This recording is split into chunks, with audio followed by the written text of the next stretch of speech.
بسم اللہ الرحمن الرحیم نحمدہ ونصلی علی رسولہ الکریم اما بعد۔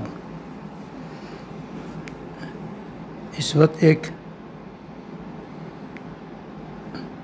سبق آموز حکایت یاد آئی۔ ہندوستان کے بادشاہوں میں اورنگزیب عالمگیر رحمۃ اللہ علیہ مشہور بادشاہ ہے،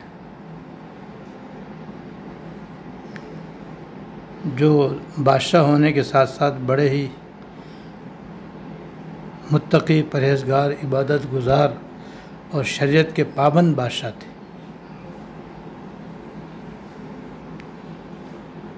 یہ بادشاہت کے بدلے میں تنخواہ وغیرہ نہیں لیتے تھے، بلکہ یہ قرآن کریم کے حافظ تھے اور اپنے ہاتھ سے قرآن شریف لکھا کرتے تھے۔ ان کے ہاتھ کا لکھا ہوا قرآن شریف میں نے بھی دیکھا ہے الحمدللہ۔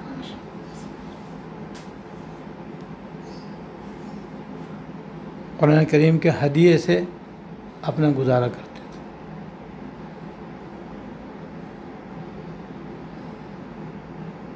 ان کے بارے میں مشہور ہے کہ ان کو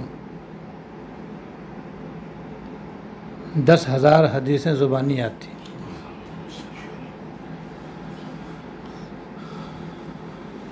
قرآن شریف کے تو حافظ تھے ہی، عالم بھی تھے، اور ان کی حکومت بہت بڑی حکومت تھی۔ موجودہ پاکستان، افغانستان، ہندوستان اور جو آزاد ریاستیں ہیں، سمرقند، بخارا، ہرات سے لے کر برما تک، سب ان کی حکومت تھی۔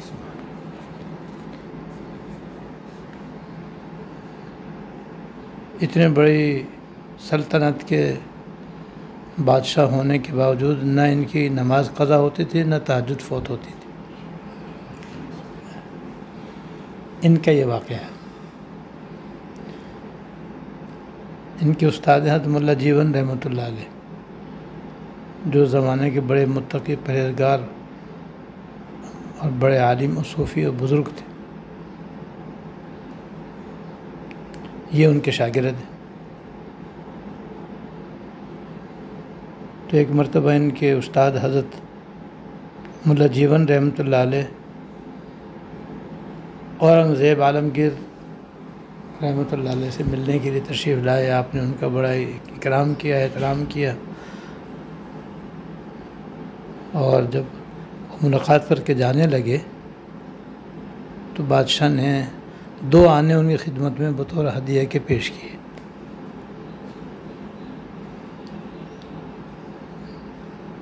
استاد محترم نے وہ قبول کیے، اور اپنے گھر آنے کے بعد اپنی اہلیہ سے کہا کہ بھئی یہ بڑے مبارک اور بابرکت 2 آنے ہیں، ان کو حفاظت سے رکھنا اور کسی ایسے کاروبار میں لگانا کہ جس میں برکت و ترقی ہو۔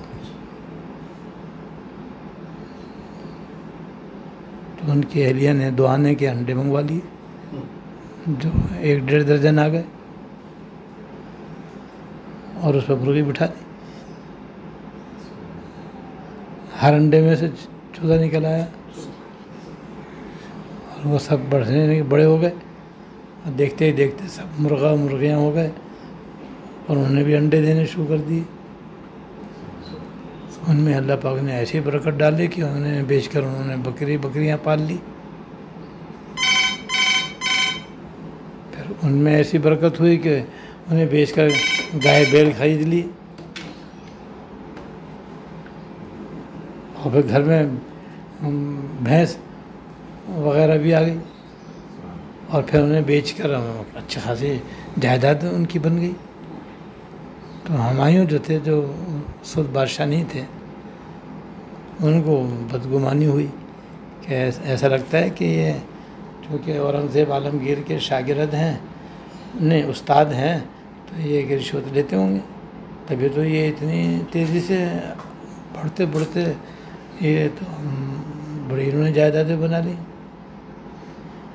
تو یہ بات جو ہے اورنگزیب عالمگیر کے بھی علم میں آئی کہ ملا جیون رحمۃ اللہ نے غیر معمولی طور پر مال و جائیداد کے مالک بن رہے ہیں. یہ ایسا کیوں ہے؟ انہوں نے اپنے استاد محترم کو تشریف لانے کے لیے درخواست کی اور پھر ان سے پوچھا کہ حضرت یہ کیا ماجرا ہے؟ یہ سننے میں آ رہا ہے، بعض لوگ آپ سے بدگمانی کر رہے ہیں، لیکن میں آپ سے پوچھنا چاہتا ہوں کہ یہ غیر معمولی جو آپ کی مال و جائیداد میں ترقی ہوئی ہے، اس کا کیا سبب ہے؟ کہا بھائی اس کے سبب کیا ہے؟ وہ تم نے جو دعانے دیے تھے یہ سب اس کی برکت ہے. اللہ پاک نے اس میں ایسی برکت عطا فرمائی ہے کہ دن دوگنی رات چوگنی، اور دیکھتے دیکھتے میرے اتنے سارے مال و جائیداد ہو گئے. تم بتاؤ یہ دعانے تمہارے پاس کہاں سے آئے تھے جو میرے لیے اس قدر عروج کا باعث بنے؟ تو یہ سن کر اورنگزیب عالمگیر رحمۃ اللہ علیہ رو پڑے اور کہا حضرت یہ تو راز کی بات تھی، مگر اب آپ نے پوچھا ہے تو میں بتا دیتا ہوں.